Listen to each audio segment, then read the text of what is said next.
Friends, welcome to Biology Made Easy. Today in this video, we'll discuss about the anatomy of leaves. Like the stem and root, the leaves are also two types. We can call them as dicot leaves or monocot leaves or dorsiventral leaves and isobilateral leaves. So let us discuss one by one. Now the structure of the leaf is flat. It is not round like that of the stem and root. So here we have to discuss from one side to the other side, that means from the upper epidermis to the lower epidermis. So if we start the discussion of first the dicot leaf. The dicot leaf is also known as a dorsiventral leaf. It is known as dorsiventral leaf because it has one dorsal side and the ventral side. The upper smooth surface is ventral side and the lower side where the veins and veinlets are clearly seen, that is the dorsal side.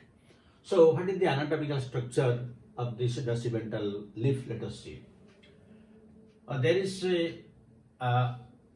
if this is a leaf and we will take a section somewhere in the middle. Let us take a section from in the middle. So from upper side to lower side, what are the different parts? Let us see. So this is the upper epidermis. The upper epidermis has a thin layer of cells that is known as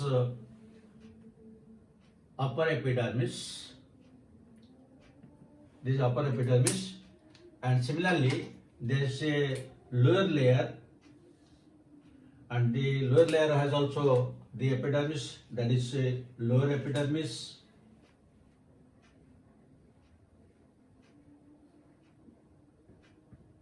and on the outer side of both the leaves, both upper and lower epidermis, there is a layer of cuticle, because the function of the cuticle is to prevent loss of water. So here a layer of cuticle is there. This is cuticle, this is upper epidermis. Now there is some difference between the upper and lower epidermis in case of dorsiventral leaf. In the upper epidermis, stomata are absent, but in the lower side there are stomata. So the stomata, we will draw the structure of the stomata here. The stomata have two guard cells, and the guard cells are again, they are kidney shaped.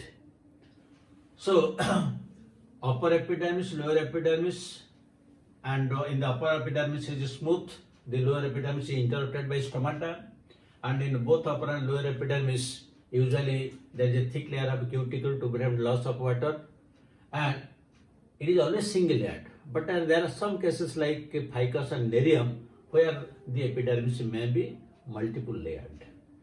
Now, in between this upper and lower epidermis, the entire structure of this is usually known as mesophyll.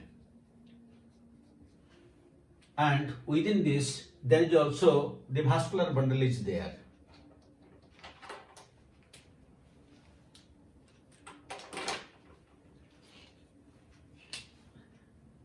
Here the vascular bundle is there, and we will draw the structure, detail structure lateral. Then in between this upper and lower epidermis, the entire tissue is known as mesophyll. In case of dorsiventral leaf, the mesophyll is distinguished into two types of parenchyma. The upper part is known as palisade parenchyma, and the lower part is known as spongy parenchyma. So in the upper part, there are usually two layers of compactly packed cells, which are almost, they are arranged parallel to each other, but they are perpendicular to the upper surface. And there are usually two layers of cells are there with abundant chloroplast in them, because the upper side will get light directly.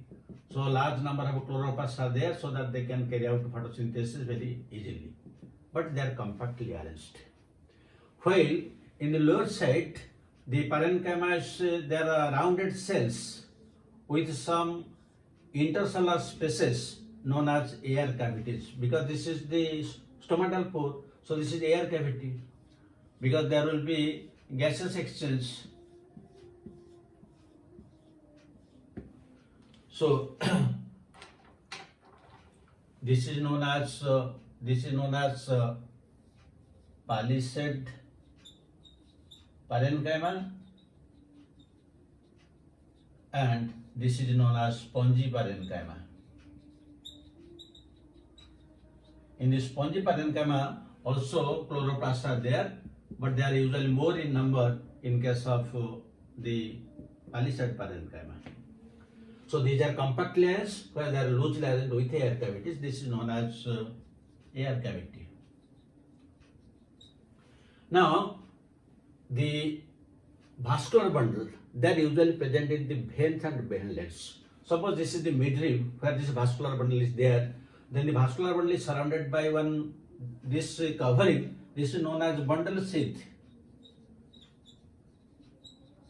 Now within this bundle sheath, the vascular bundle which is present, the vascular bundle, it is usually conjoint. That means both xylem and phloem are present together. It is equilateral. That means both the phloem is present to one side and the xylem is present to the other side, and it is always closed. Means cambium is absent. And here, usually the phloem is present towards the lower side, that is towards the dorsal side, or we can call it as also abaxial side. So this side is the phloem is there, and the phloem has all the constituents like the sheath tubes, companion cells, and phloem parenchyma, phloem fibers, though the phloem fibers are less in number. While the xylem, this is the metaxylem, and this is the protoxylem. So this is the xylem, this is known as phloem, and this is metaxylem, and this is protoxylem. That means the xylem is always present towards the upper side, which we can call as ventral side. This upper epidermis, this we can call also the ventral side, or we can call it as adaxial side. While the lower side, this is the lower side.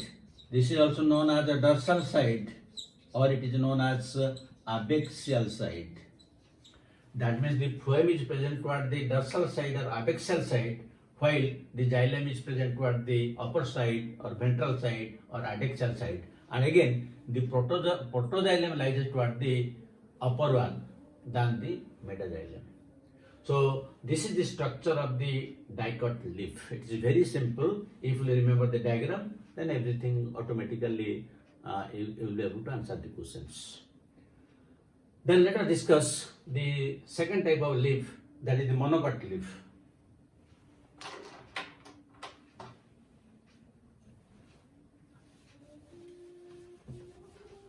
In case of monocot leaf, there is also the upper and lower side, but there is no much difference like that of the dorsiventral leaf.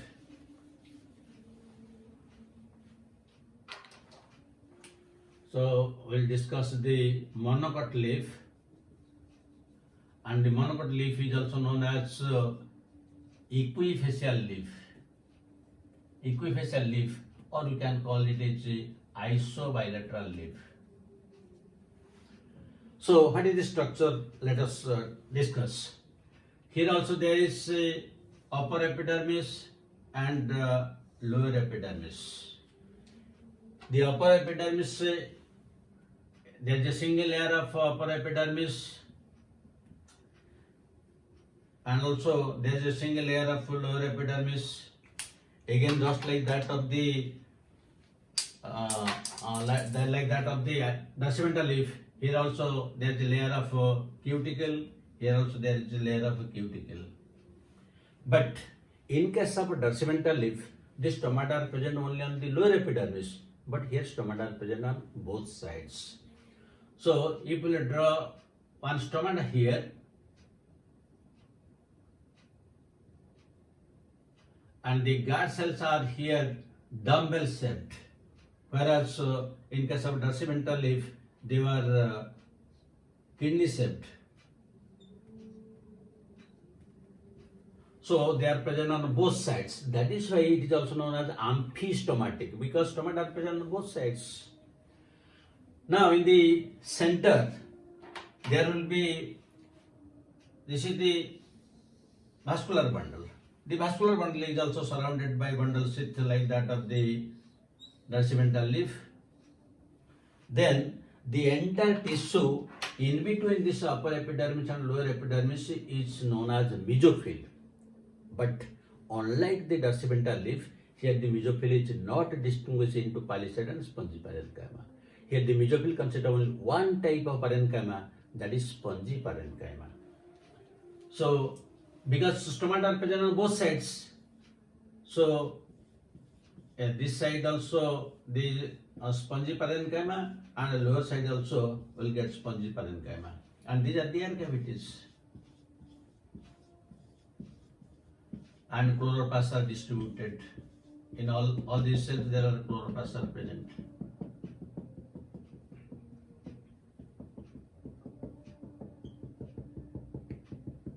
So this is the mesophyll.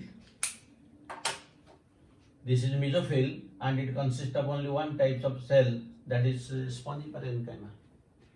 And here the stomata which are present on both sides, and we call it as amphistomatic leaf. The guard cells are dumbbell shaped. Now here the vascular bundle. In the vascular bundle, we will get just like that of the dicot leaf. Here also we will get the phloem towards the abaxial side with the elements like sheath tubes, companion cells, and phloem fiber and phloem parenchyma, and the metaxylem and protoxylem, they are present toward the adexal side. This is the arrangement.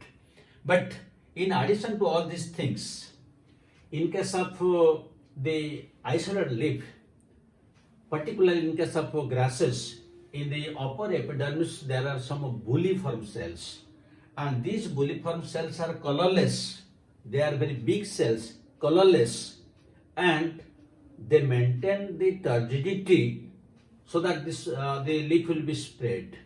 But when there will be excess evaporation, they will become flaccid, so that they will help in the rolling of the leaves. So when the leaf will roll, the surface area exposed becomes less, so the loss of water is less. So they help in the rolling and unrolling of leaves to prevent loss of water. So there are some colorless cells, very big cells, some big cells, colorless cells. So these are known as bulliform cells, or also known as motor cells, and they help in the rolling and unrolling of the leaf during to check or to prevent loss of water to transpiration. So this is only the structure of the monocotyl leaf or equifacial leaf. So now we have discussed both the dorsiventral leaf and the isolated leaf. Let us have a comparison between the two so that the idea will be completely clear.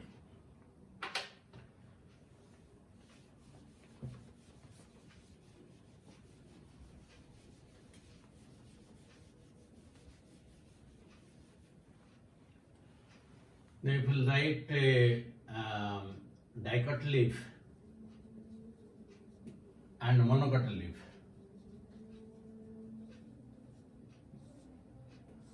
what are the basic difference between them? The dicot leaf is also known as the dorsiventral leaf because it has one dorsal side, one ventral side, and they are unequal in structure. This is known as isobilateral leaf.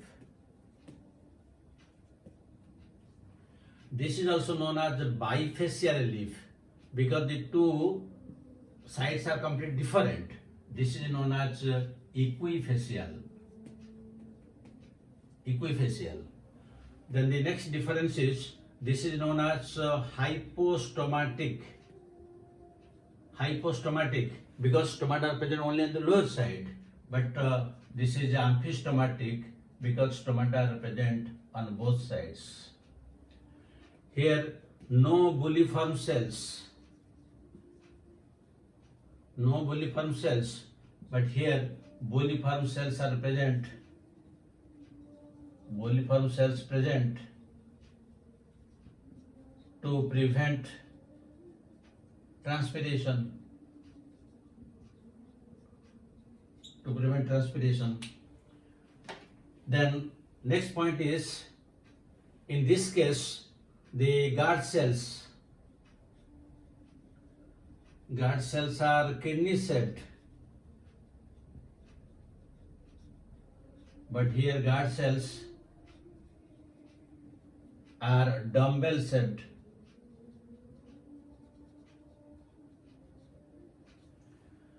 Then the mesophyll differentiated into upper palisade parenchyma, upper palisade, and lower spongy parenchyma. Here, mesophyll consists of only spongy parenchyma because it is not, mesophyll is not distinguished into the palisade parenchyma. So these are the differences. But coming to the vascular bundles, both are same. The phloem is present toward the lower side or abaxial side, and the xylem is present toward the adaxial side. The other things remain same. So I hope now you have a very clear understanding about the anatomy of leaf along with the comparison. Now let us discuss questions.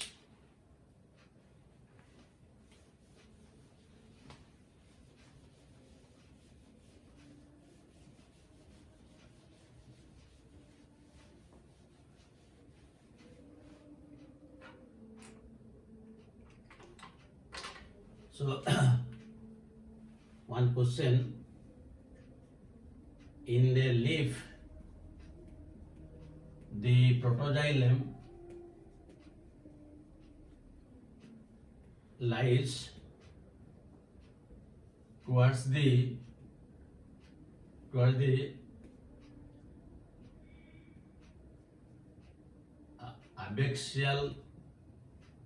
abaxial side, B adaxial side, C in the middle, D none of the above. Second question, guard cells are dumbbell shaped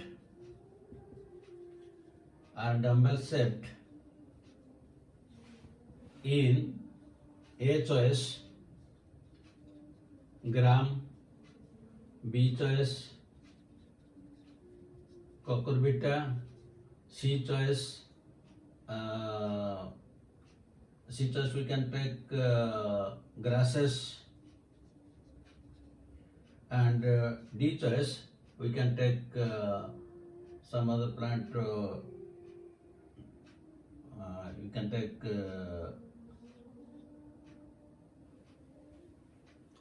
let us take cotton. So you will be able to answer both the questions. Thank you very much for watching it. I hope your idea regarding the anatomy of leaf is very much clear now. Thank you very much. God bless you. Have a good day.